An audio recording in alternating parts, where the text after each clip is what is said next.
Bonjour à tous dans cette dernière vidéo de la série sur l'inflation qui s'intitule Les politiques anti-inflationnistes.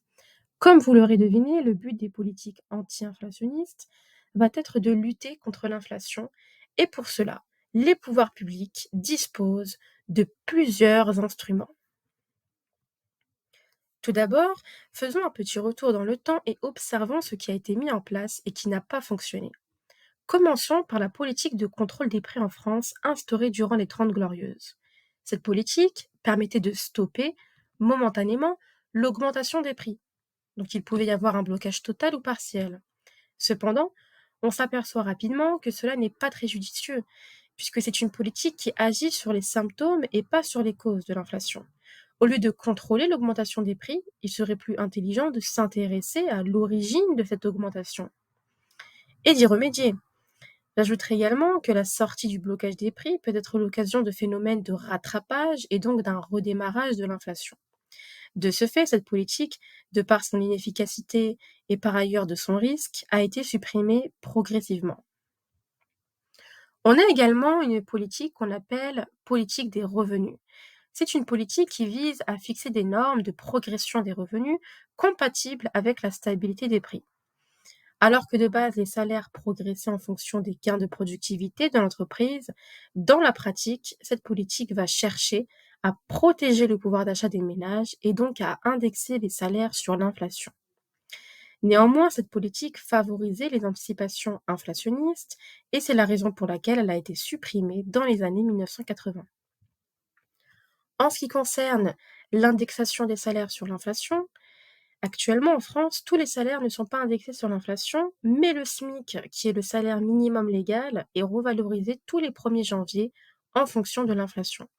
Par exemple, cette année en 2024, le SMIC a augmenté de 1,13% du fait de l'inflation.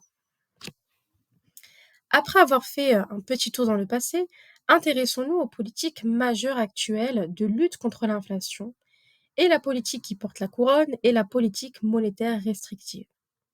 La politique monétaire restrictive, c'est une politique économique gérée par la Banque centrale et son objectif majeur est le contrôle de la masse monétaire et plus particulièrement la stabilité des prix. Comme vous le savez, dans la zone euro, l'inflation a été fixée à 2%, ce qui est estimé comme un taux qui permet à la fois de ne pas éroder le pouvoir d'achat des ménages, mais de ne pas tomber dans le cas d'une déflation. Et donc, comment cette politique monétaire fait-elle pour contrôler la masse monétaire? C'est simple. Nous, les agents économiques, lorsque nous avons besoin d'octroyer un crédit, on se rend chez nos banques qui nous prêtent de l'argent à un certain taux d'intérêt. Si les taux d'intérêt sont assez faibles, on sera plus propice à emprunter de l'argent, ce qui va entraîner une augmentation de la monnaie dans l'économie. Cependant, si les taux sont élevés, on sera plus réticent pour emprunter, voire on ne n'empruntera pas, ce qui va réduire la monnaie en circulation. Eh bien voilà le secret. Pour qu'il y ait moins d'argent en circulation qui pousserait les prix à augmenter, il faut que les taux d'intérêt des banques commerciales soient élevés. Maintenant, pour que ces taux-là soient élevés, il faut que la Banque centrale augmente ses taux.